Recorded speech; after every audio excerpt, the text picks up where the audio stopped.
Hello and welcome to the podcast. Today, we're going to talk about how to gain confidence or how to get confidence when selling. The reason why we're looking at that today is because people have misconceptions when it comes to this sort of thing. You are new to business and new to sales, you're trying to sell something, and people just say, young man, be confident. Or, you're a woman, or be confident. You're a young woman, you're not a girl anymore, be confident. And because of that, people do not understand what confidence is or how confidence plays into selling. Now, confidence isn't something that comes before you do the thing. Let me repeat. All of you who are running around telling people that, look, is it not sales? Be confident. You're getting it wrong. Confidence does not come before you do the thing. Confidence comes after you do something. Let me repeat. Confidence doesn't come before. Confidence comes after you do the thing. Oh, first off, introductions. My name is Tavashima Ayede. I'm a former lawyer turned business consultant, in case you're listening to the podcast for the first time. And if you like these sorts of things, how do you sell? How do you grow your business? How do you grow your revenues? Then make sure you subscribe to the podcast on Spotify, on Apple iTunes, on YouTube, or any player of your choice. And if you'd love to connect with me, you can call, send me a text message or a WhatsApp message on 080-6466-2140. So, we're talking about how to get confidence or how to gain confidence when selling. And that's because lots of people think you can just tell somebody, come on now, be confident, no be sales. And then they will just, somehow confidence will materialize. And I was trying to explain before I introduced myself, before I took that little break, that confidence comes after you do something, not before. Now, this is how you define confidence. I'm not going to talk about the dictionary definition. Confidence is that feeling of, I can do this. And for those of you who are worried that your salespeople can't sell well, or maybe you are in business and you can't sell well, you think that by looking at yourself in the mirror, you'll be telling yourself, I'm confident, I am confident, I am confident. Because of that, magically, you just feel as if I can do this. Now, unfortunately, that's not how it works. Confidence is I can do this. But the feeling of I can do this usually comes because I have done this thing before and I did it successfully. Even if I did it wrongly, at least now I know one or two things that can't work. So therefore, I'm confident. Maybe 3-4 podcast episodes ago, I was talking about similarities between sales and chess, and it's the same thing. The reason why I can step to the board and be confident as a chess player is because I have played it before. I have succeeded before. And there are times that I have messed up severely. But the combination of those two, the times when it worked and the times where I F up, I know that I should be able to have a steady hand so long as I'm in this kind of situation, that kind of situation. That is confidence. Confidence is I can do this thing because I have done it before. So the confident speaker is confident not because he stood in front of the mirror and said, I am huge, I am magnanimous, I am blessed, I am ample, I am abundant, I am confident. No, that's not what did it. The confident speaker, believe me, is confident on stage because he or she, they've done it before. The confident lawyer that you see, because, of course, I used to be a former lawyer, it's not because they manifested confidence. It's because they have done the lawyering before. They have done the research ahead of time. They have familiarized themselves with the position before they show up in court to start arguing the motion in front of the judge. They are confident because they have done the thing before, not after. The confident doctor, the confident salesperson, the confident architect, the confident pilot, the confident whatever. Even the confident village chief or dibia, they are confident because they have done the thing before. So for those of you who keep shouting, no be sales, isn't not talking, be confident. What you're actually trying to tell your people is, you're trying to tell them, find courage. Now, what is courage? Courage is, I'm afraid, but I have good reason to go ahead. That is simply what courage is. For those of us who are married now, young men, remember like not primary school into junior secondary school. There's that baby in your class that you like. You like being big, you know, but you don't know how you go and play with her or how you say what's up or how you sit next to her. What you needed at that time was not confidence. What you needed at that time was courage. I'm afraid. I like Binkwe. I think Binkwe doesn't like me, but I can find good reasons to go ahead. What you're looking for is courage. So there are lots of good reasons to go ahead. One good reason to go ahead is I've prepared, or I've studied, or I know the framework, or I know what to expect. I know what to say. I know what the risks are. The risks are not really that big, or so long as I avoid this aspect and that aspect, I should be okay. But there will always be an element of fear, and we will always need courage before we do the thing. So, for those of you who think because I've been on the radio now for over a year, I've been podcasting now for over 6 years, and I've been doing public speaking for a very long time. For those of you who think I just step on stage and it's easy and I don't need a dose of courage, you are wrong. In fact, I remember the first time I had to address an audience of 1,600. When I was discussing with the organizers, I was like, 1,006. I was now wondering. I said in my mind, Tabishiba, honestly, have you even addressed 500 before? So what I did was, we went ahead with the whole thing. I sent my account details. Then the next day, because my kids were home then, I told them, I'm going out. I'm going to do a recce. They said, what's a recce? And I said, recce, reconnaissance. This is what we used to do as wedding photographers. Before you shoot at the venue for the first time, you go and you scout the venue. How big, how small, how high is the ceiling? Are the walls white, black? Would there be any problems? Any nice places where you can do portraits? Those simple sorts of things. So I decided to do a recce. I went to the venue just to look at it, just to see what 1,006 feels like, because I'd never spoken in front of 1,600 people. Then, when I got there, I was like, oh, because it turns out that, it's a simple hall, the kind of things we would shoot back in my wedding photography days. I was like, if it's like this, no problem now. I got this. So I found good reason to go ahead because I went to go and scout the place. And I saw that, okay, if 1,006 is this kind of hall, it's not that bad. It's the kind of venue I would even normally have shot at as a wedding photographer. So I found courage. Then the speech went off well. Now I have confidence. The next time they say, Tabishima, come and speak in front of 1,006 or 2,000, I'll say, 2,000. It's all the same. 1,6, 2,000, 1,8. What's the difference? Because I've done it before. And I have confidence. So you can find lots of good reasons to go ahead whenever you are scared.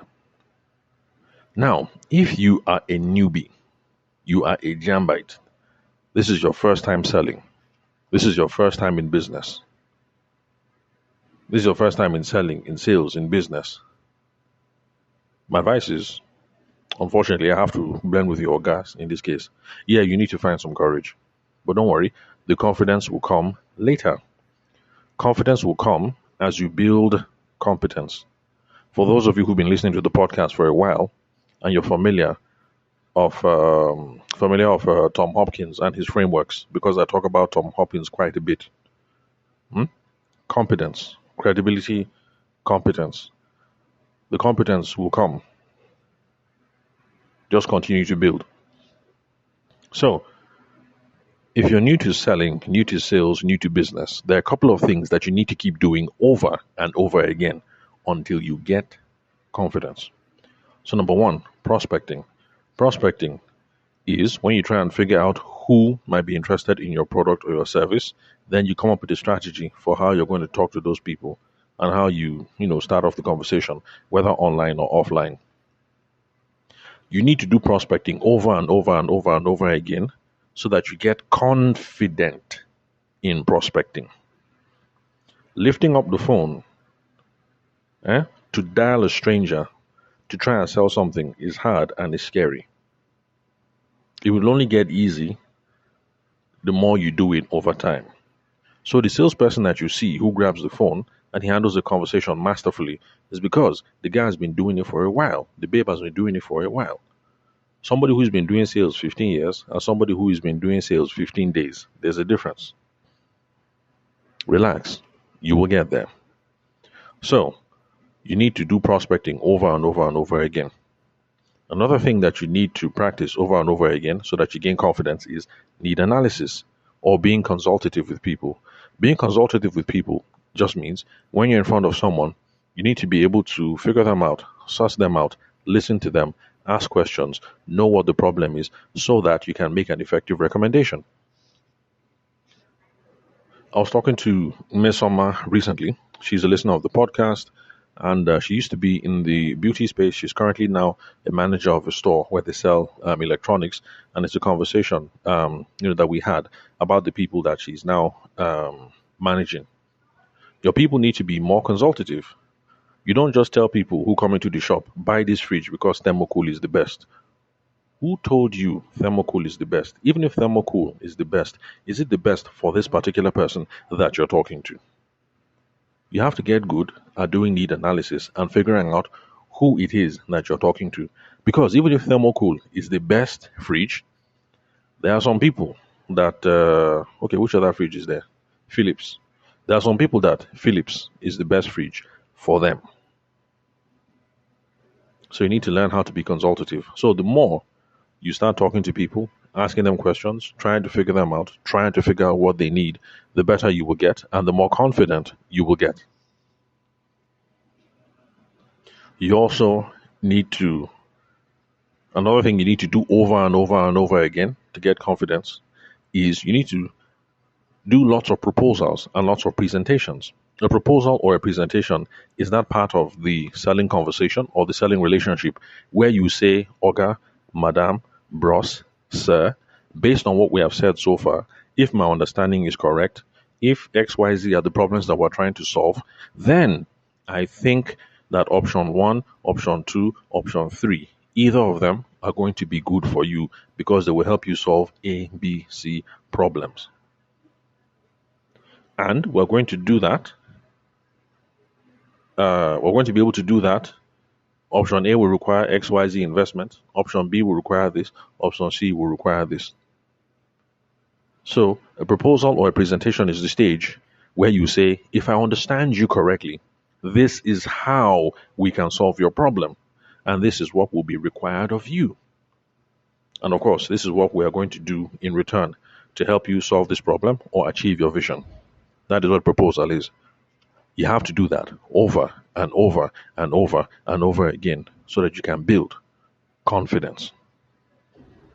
Then another thing that you ought to practice, and in fact, Nigerian people, my brothers and sisters, we need to practice this one because for some reason, I'm in the same boat. Because in the beginning, I was like that too. As a young wedding photographer, even as a young lawyer, okay, well, as a young lawyer, I was my Oga who used to close deals, so that was not my own problem. But as a young wedding photographer, it quickly became my own problem. I'll make a proposal, we'll look at samples, we'll look at everything, and once I dazzle them with all my effigy, I'll now keep quiet and lean back. And then the bride will say those dreaded words. She will say, I'll get back to you. And of course, we all know that when people say, I'll get back to you, from there, you enter into ghosting. Don't be picking call again. Or you'll know how to pursue the conversation again. I didn't know how to secure commitments. And lots of you, my Nigerian brothers and sisters listening to this podcast, you don't know how to secure commitments. So it's something you have to do over and over and over again so that you can gain confidence. You need to get into the habit of trying to secure commitments. So after you do the proposal, which is bros, sir, madam, Oga, buying committee, panel of buyers, whoever you're addressing. If I understand the situation correctly, the main problems we're trying to achieve is A, B, C, and 1, 2, 3. If that is the case, This is how our product and our service can help you achieve that. We can do that by exploring options 1, 2, and 3. Just follow me for a bit. Let's try and figure out which option will suit you the best. Option A will require this. Option B will require this. Option C will require this. You will have to do this. We will have to do this. The investment required for option A will be 2.5 million. The investment required for option B will be 4.5. The investment required for option C will be 6.8. Then, the part about securing commitments is where you start doing trial closes or where you start trying to narrow things down and where you start trying to get them to commit to something. So when you start asking questions like, for the options we have discussed so far, option A, option B, option C, where do you think you fall within that spectrum? You're not telling the person, buy now, pay now, but you're beginning to narrow things down. You're beginning to get somebody to commit to something small. You didn't say, give me the money, make the transfer. You just asked for a small commitment. Of the options that we have looked at so far, where do you fall? Of the options that we've looked at, which one do you like? Of the options that we've looked at so far, what matches the allocation that you guys had in mind? You know something, but you're beginning to narrow things down, small, small, small. You're beginning to get people to commit to something, no matter how small. You need to do this over and over and over and over again so you can get confidence. All right, it's been 15 minutes. Let me bring this to a close. Summary. What I want to achieve in this podcast recording is this. For those of you who are newbies, even if you're not a newbie, you have a certain level of experience. Stop trying to compare yourself to smooth talkers, or stop trying to compare yourself to people who are smoother than you. These people have had a very long time to get there. What you just need to do at your own stage is gather some courage and move forward. Look for some reasons, some good reasons why you should be going ahead, and then be moving forward. Don't worry. The more you do, the more confidence you get. The confidence will take care of itself over time. Stop looking at the mirror and stop chanting and stop trying to manufacture confidence. Look for reason just to gather some courage. And that's all. The confidence will come. Then, some of you might not like this, but I have to say it. For now, anyway, when you become advanced in sales, no problem. But for now that you're a beginner, please stop listening to motivational speakers. Motivational speakers mean well, and they're teaching lots of advanced techniques when it comes to elocution, carriage, body language, spatial control, spatial awareness. What else? What else? Manifesting, Abby. They mean well. But the thing is, if you listen to plenty of motivational speakers right now, as you're a newbie, you will get into plenty of trouble because you're going to head into situations with false confidence. Meanwhile, you have no actual competence in the matter. When I was in secondary school, they used to say empty barrel. If you listen to motivational speakers, you end up becoming an empty barrel. You look in the mirror, you hype yourself up, you're feeling good, you puff up your chest. If you're a guy, you wear your correct suit, you strut into the situation, feeling all confidence in the world, and then people are impressed by your confidence. But then by the time you open your mouth, the lack of experience will begin to show, and everything will start to crumble because you don't have actual competence in the matter. You have not done the thing. So motivational speaking is good, but it's not what you need for now. There are some fundamentals, there are some basics that you need to master when it comes to sales and selling. Master those foundational things first. After that, you can now worry about whether you should wear black suit or pinstripe suit. You will now worry about whether you should do power pose or whether you should stand with your arms crossed. You now worry about whether you're manifesting to the universe or whether you are calling on, whatever. You can now worry about spatial awareness and how you use the stage, or how you use your props, or how you use your microphone. All that one are advanced techniques. It's not for now. For now, learn the fundamentals and you'll be fine. But please, just know that this whole thing of get confidence, like, no. Confidence doesn't come before. Confidence comes after you do the thing. So your job is just to make sure that you do the thing as often as you can. Get lots of reps. And if you want to know the kinds of things that you should keep on repeating and doing over and over and over to get better at sales. I've already spoken about a couple of them. So pause this thing, rewind, start again, and listen, and you should be okay. So, thank you very much for listening. Again, I'm Tavishima Ayede, the host of the podcast. Remember, if you'd love to connect with me, you can call, you can send me a text message or a WhatsApp message on 080-6466-2140. I'm available for questions, comments, queries, or collaborations. And if you enjoy all the things that we're talking about over here so far, please subscribe to the podcast on Spotify, on Apple iTunes, or YouTube, or wherever it is that you listen to the podcast. Also, please give your boy a review. I mean, I have 4,000 subscribers, but only 90 of you have given me a review on Spotify. Like, come on now. Help your boy. Help your boy. All right, so that's it. Thank you very much for your time and attention. I will catch you all some other time.